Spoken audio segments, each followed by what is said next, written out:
Buenos días. Es un reto para todos los investigadores organizacionales que estamos formando parte de este segundo encuentro de la Red Venezolana de Estudios Organizacionales. Y particularmente a través de este tema de investigación que quiero compartir con ustedes hoy, voy a tratar de resaltar la importancia que tiene el investigador organizacional de soñar con un nuevo desarrollo cognitivo para poder construir adecuados epistemes organizacionales y que estén acordes con las exigencias de los fenómenos que estamos abordando. La secuencia narrativa que utilizaré para esta presentación será, en primer lugar, hacer una pequeña descripción de lo que es la concepción de párvulos del episteme organizacional en función de una mirada arqueológica que sirvió como génesis para la creación de lo que son los epistemes referidos a la administración científica, que no son más que la base y la estructura científica sobre la cual nos hemos estado refiriendo en lo que respecta a la construcción de epistemes. Igualmente también en función de esta mirada arqueológica nos permitiremos resaltar la condición de párvulo a nivel sensorio-motor y el impacto de la lectura y de la escritura como estructura de pensamiento, para luego poder pensar en procesos de depuración epistemológica organizacional. Y esto requerirá de una conciencia de deslastrarnos de esa mirada arqueológica y comenzar a sanar. También haremos énfasis en el psicoanálisis como una herramienta de revolución epistemológica que derivará en un proceso de despersonalización del investigador organizacional.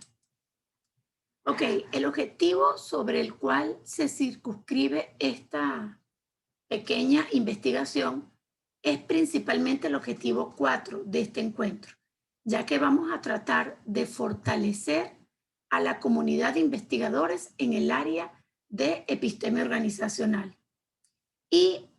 quiero puntualizar muy particularmente el objetivo 4, porque cuando estamos haciendo énfasis directo en la reformulación del desarrollo cognitivo del investigador social, lo que estamos es intentando fortalecer el componente nociológico y su materialización en la construcción de epistemes organizacionales. Es decir, con una postura completamente distinta, con una tensión rítmica entre la espiritualidad y la escritura científica de ese párvulo, enfocado a generar epistemes mucho más creativos, mucho más innovadores y sobre todo mucho más depurados. Esta concepción de párvulo se enfoca en el retorno al sensorio motor, que es la primera etapa del desarrollo cognitivo propuesto por Jean Piaget.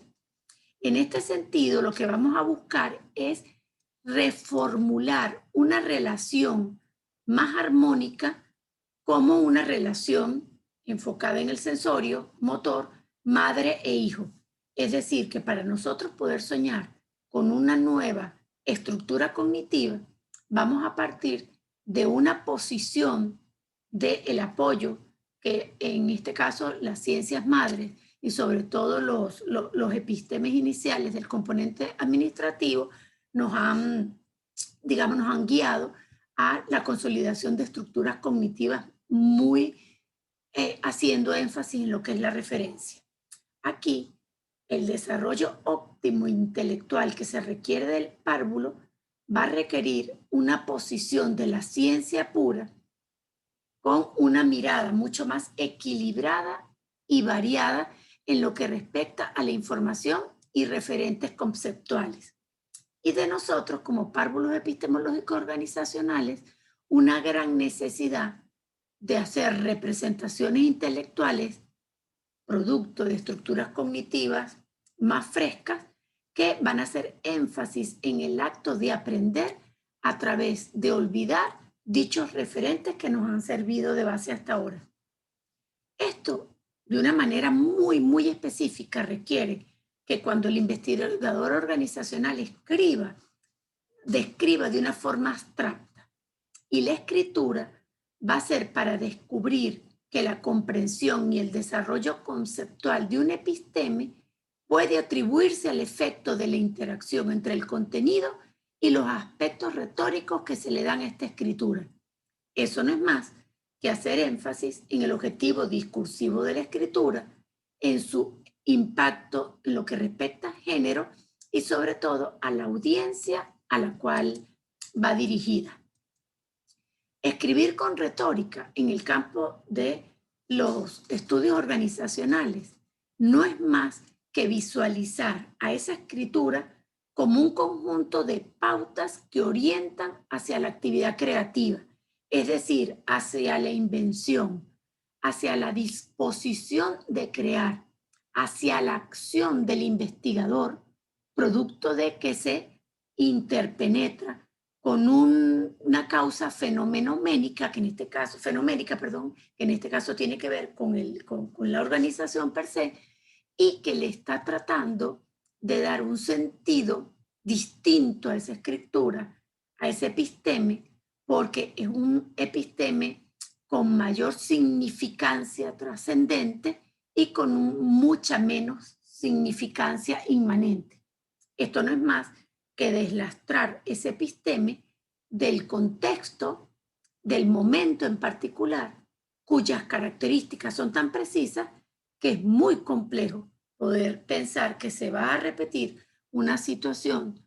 tan parecida que dio origen a ese episteme que va a ser poder traspolado o utilizado en otras circunstancias semejantes. Esa retórica organizacional no tiene otra intención que solucionar la jungla semántica del discurso administrativo. Y aquí vamos a hacer énfasis en la diferenciación que hay entre un lenguaje, producto de una escritura y una lectura, con una gran incidencia digital, o con una gran lectura y escritura con una gran incidencia de un lenguaje analógico, ya que conocemos, producto de los axiomas de la teoría de la comunicación, que los lenguajes digitales referidos a la construcción del episteme son muy ricos en sintaxis gramatical, pero sin embargo carecen de una argumentación semántica, que solamente se origina producto del impacto en el discurso analógico, es decir, aquel discurso que es el resultado de una estructura cognitiva solidificada para crear. Aquí entra en juego lo que es la pasión heurística y persuasiva que requiere el investigador organizacional para escribir, leer y por ende asumir un lenguaje comunicativo que lo va a acercar a ese fenómeno organizacional y que le va a permitir alejarse para poder referenciar de las demostraciones empíricas y tener procesos cognitivos pragmadialécticos mucho más críticos, con creencias cognitivas completamente distintas, más referidas, por ejemplo, a lo que es la mecánica cuántica, saltos cuánticos que se originan producto de la generación de nuevas sinapsis con informaciones completamente frescas, y para que eso ocurra en la construcción del episteme organizacional se requiere que este investigador se deslastre de esos preceptos de la administración científica que respondieron a un momento arqueológico muy particular que no necesariamente describe lo que fue la génesis o la realidad del fenómeno organizacional. Aquí estas argumentaciones del investigador organizacional se fundamentan en lo que es la filosofía administrativa y de lo que primero debe deslastrarse el investigador organizacional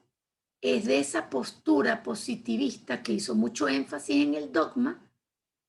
porque se alejó o se deslastró de una estructura cognitiva resultado de argumentaciones filosóficas u argumentaciones metafísicas, lo que le dio una gran fuerza y un enorme sentido a la estructura científica del episteme y no a la estructura filosófica en la construcción de ese episteme. Aquí tenemos que tener una mirada completamente distinta, mirar de una forma muy detenida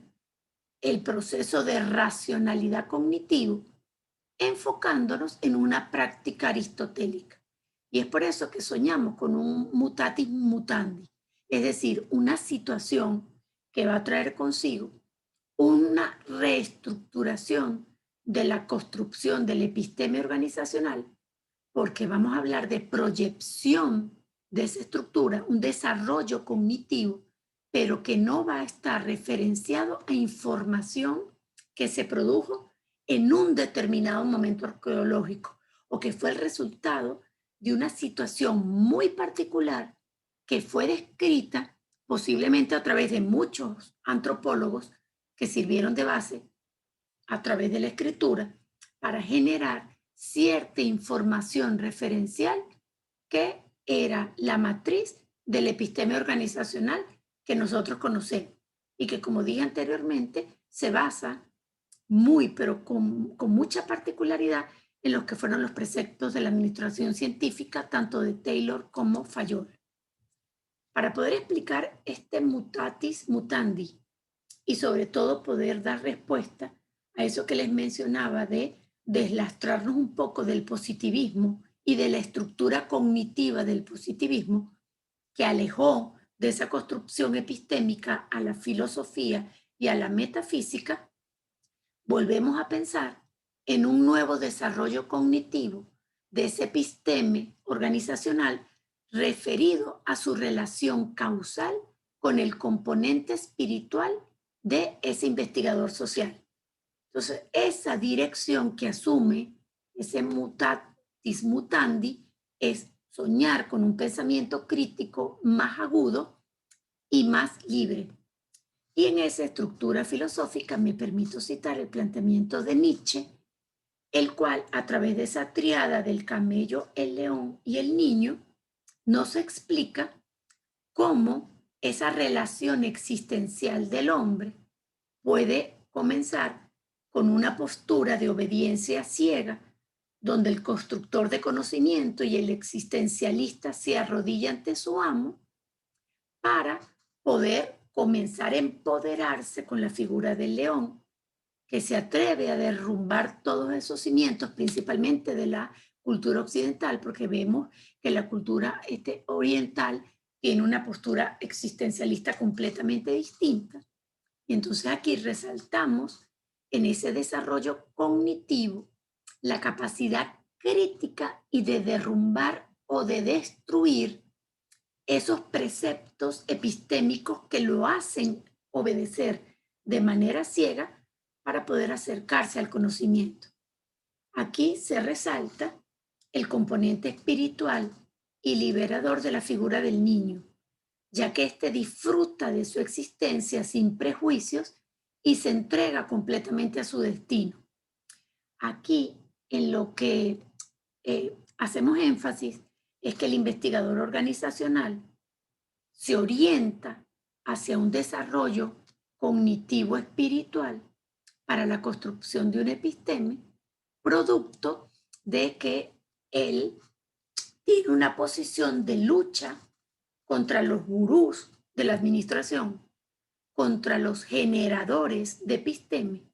contra la particularidad sobre la cual se basa la construcción de ese episteme, que es un momento arqueológico que no es representativo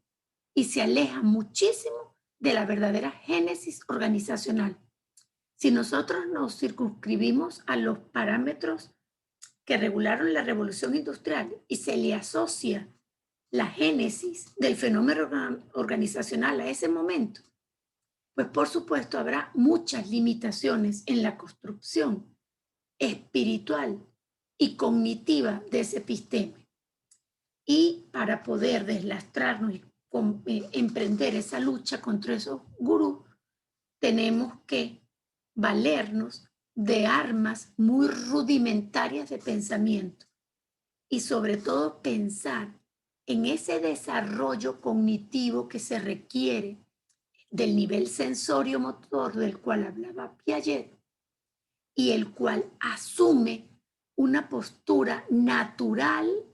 del fenómeno sobre el cual quiere desarrollarse ese episteme. Por ende, comenzaríamos concluyendo de manera muy temprana que no es un referente cognitivo suficientemente válido y que sirva como génesis del fenómeno organizacional la revolución industrial. Por ende, todo episteme que se derivó de la construcción de ese momento arqueológico no tendría significancia suficiente para que sirva de orden natural en la construcción de ese episteme organizacional. Aquí, el componente axiológico para abordar el fenómeno cambia,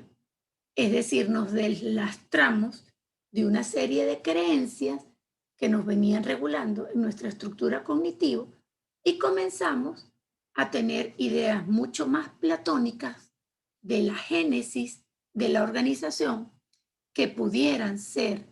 perfectamente trasladadas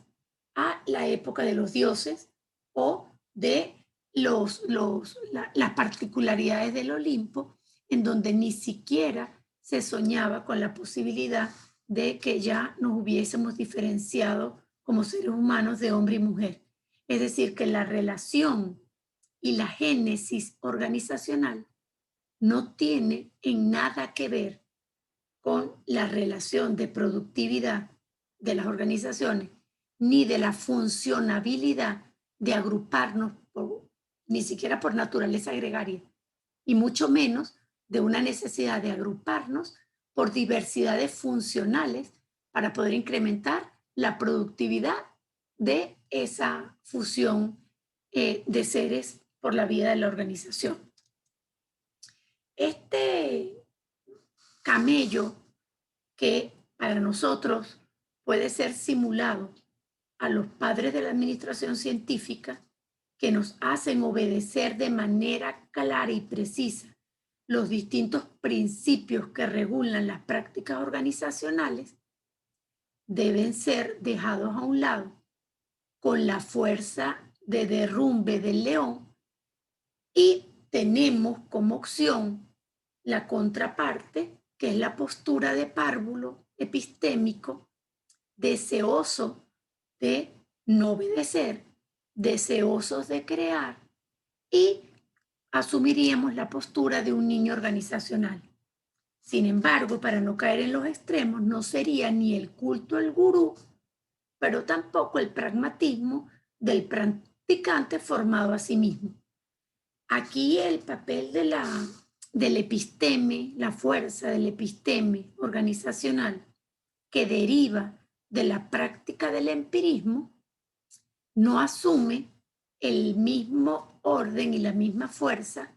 que se le dio, por ejemplo, a las escrituras de antropólogos como Levi Strauss, que lo que hacía era trasladar esa información que estaba ocurriendo a los escritos y que luego sirvieron de base como información clave para la construcción del episteme. Aquí la relación es más armónica,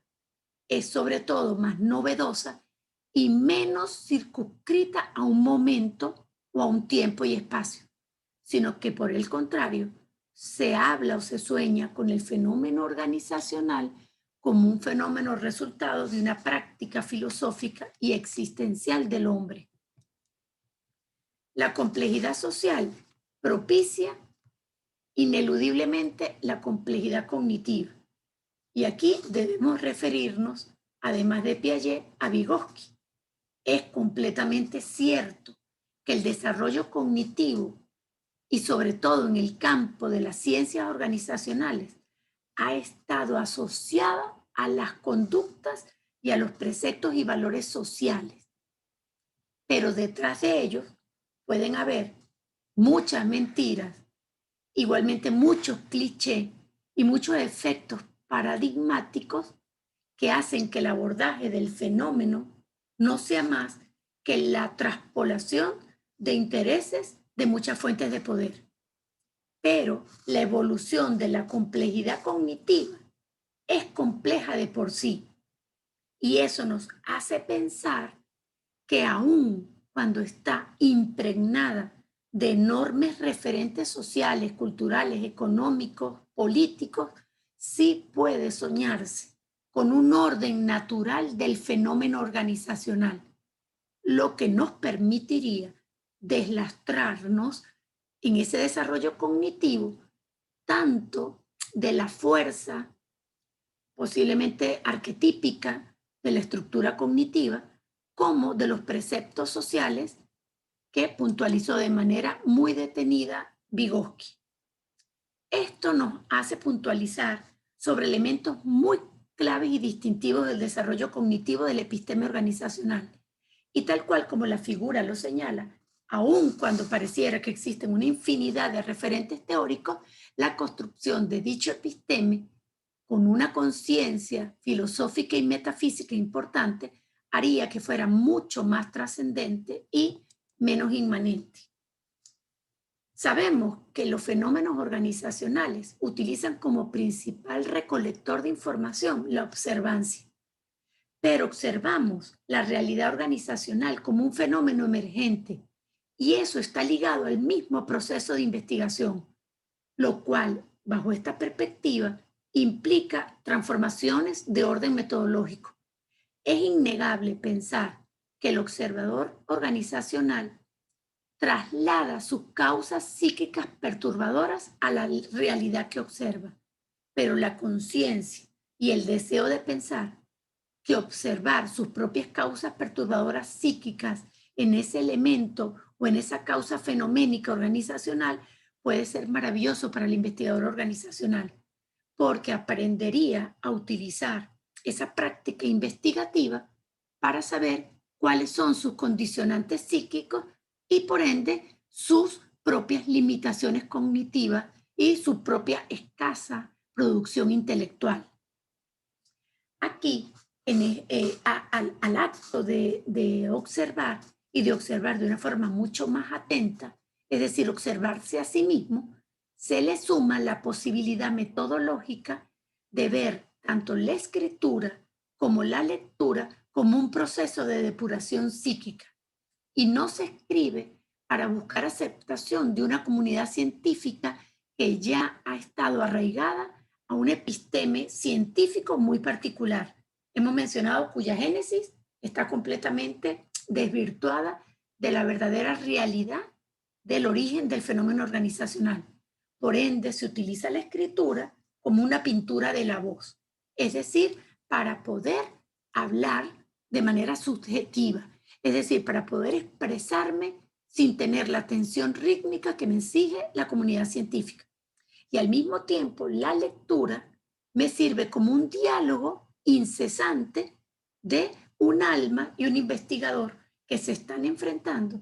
y que se está referenciando a través del fenómeno que está observando, pero lo está mirando con una mirada completamente distinta, mucho más espiritual.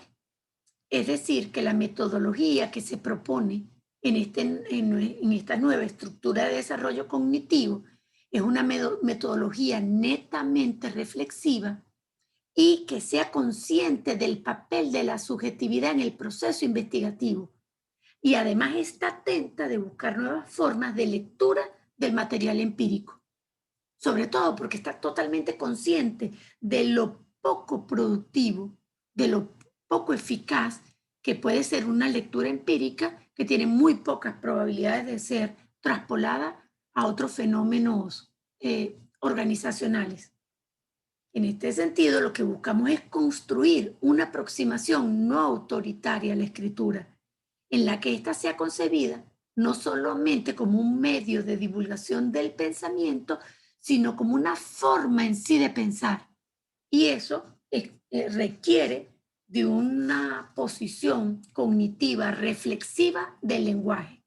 Es decir, es una oportunidad de liberar las condiciones del alma, explorar de qué modo se manifiesta esa potencialidad epistémica de la lectura y la escritura, ya que son instrumentos de autorregulación intelectual. Y aquí cabe señalar la potencialidad de formar talentos individuales para la investigación en el área de las ciencias organizacionales y donde la lengua retórica tenga una prioridad absoluta. Esto concluye metodológicamente hablando y a nivel de la estructura cognitiva con una depuración psíquica. Es decir, es llegar a un nuevo esquema de pensamiento cuya naturaleza es la observancia para que a través de mi intercambio de información con el fenómeno organizacional yo pueda saber cuáles son mis propias limitaciones existenciales y la realidad sea descrita de una forma muy acertada. Es por eso que este psicoanalista, filósofo argentino, habla acerca de que la verdadera revolución epistemológica radica en el psicoanálisis, y más aún cuando estamos construyendo epistemes organizacionales. Y esto se debe a la total interpenetración que existe entre sujeto y objeto, ya que todo investigador organizacional ineludiblemente parte de su propia psiquis va a ser trasladada al fenómeno que él está abordando. En esta propia depuración psíquica tenemos que aceptar nuestros impactos epistemológicos y no son más que nuestros padres de la administración. Esos planteamientos de principios, ese conocimiento tan prescriptivo que en un principio asumió la administración, producto de esa postura de ingenieros, tanto de Taylor como Fayol.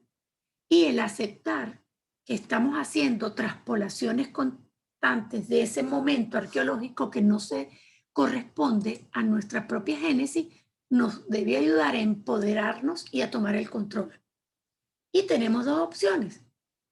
Realmente regresar al momento arqueológico real, inherente a la propia génesis organizacional, o deslastrarme completamente de la historia y pensar solamente en una proyección, pero una proyección que no se proyecta en función de estadísticas o informaciones pasadas, sino que es una proyección que se arraiga de la naturaleza heurística del investigador organizacional. Parece una lucha emancipadora, sí, ciertamente parece una lucha emancipadora, pero es una lucha emancipadora cognitiva, es una lucha emancipadora de nuestra potencialidad intelectual infinita, que nos ha sido velada porque se nos ha arraigado la construcción de conocimiento a referentes teóricos ya consolidados. Y para que concluya la perversión en esa construcción de conocimiento, arraigados a tiempos y espacios muy concretos. La despersonalización consciente es una alternativa. Y es una alternativa porque nos haría soñar con un deslastramiento del concepto de identidad que involucra pérdida de identidad del investigador organizacional como la misma pérdida de identidad del componente organizacional. Y esto suena como una gran polémica funcional, porque pensar que la organización pueda deslastrarse de esos rituales que conllevan a fomentar culturas corporativas muy arraigadas y muy solidificadas, pues es definitivamente polémico. Pero es polémico porque nuestra mirada asume ese desarrollo de ese episteme con una conducta y un componente mucho más de trascendencia y menos de inmanencia. Es decir, que el fenómeno organizacional lejos está de tener como razón de ser la productividad o la sostenibilidad producto de prácticas financieras, y está más orientado a una asociación, a una institucionalidad que está referida a garantizar adecuados niveles de conciencia, por ende de mayor orden existencial en el mundo. Y es por eso que bajo esta filosofía epistemológica hablamos de la figura de hombre consciente y vemos una gran diferencia entre la postura de hombre económico y un hombre consciente. Pero ese hombre consciente requiere un andamiaje organizacional completamente distinto, en donde esa visión de conciencia pueda ser desarrollada. Aquí, para concluir, nos permitimos establecer unas características cognitivas enfocadas en esa despersonalización, que no son más que ese investigador se empodere de sus propios desiertos, tomando un componente axiológico completamente distinto, el cual le permite escribir no para imponerse o por ego de la comunidad científica, sino para revelarse, lee para liberarse, para que su alma se muestre, se hace totalmente consciente del sometimiento social y se desprende de los enfoques paradigmáticos para construir episteme, y eso lo lleva a resolver el problema de la jungla semántica, porque su estructura cognitiva es totalmente analógica con uso del componente digital para enriquecer la sintaxis gramatical del episteme. Su sistema sensorio-motor es muy agudo, porque su naturaleza de párvulo y de niño inocente está presente en sus estructuras y en sus consolidaciones y construcciones semánticas. Y su verdadera pasión es la investigación pura. Y aquí retomamos, y pareciera que es paradójico, porque volvemos a una aparente ciencia de la investigación, pero se diferencia de la ciencia que conocemos porque la génesis de la organización es completamente distinta. Finalmente, como párvulos epistemológicos organizacionales, cabe hacernos dos preguntas, y dos preguntas que son totalmente infinitas porque son preguntas existenciales. Una sería, ¿cómo es posible el conocimiento organizacional bajo esta perspectiva de no identidad, bajo esta perspectiva de párvulos, de mantenernos de manera constante en el sensorio motor, reforzando escritura y escritura? Y la segunda pregunta, ¿cómo se adquiere? Es decir, ¿cómo se hace significancia con este tipo de episteme y cómo puede progresarse? Finalmente, son preguntas con unas respuestas que son de otro mundo. Así que, bueno, muchísimas gracias. Quedo atenta a sus preguntas.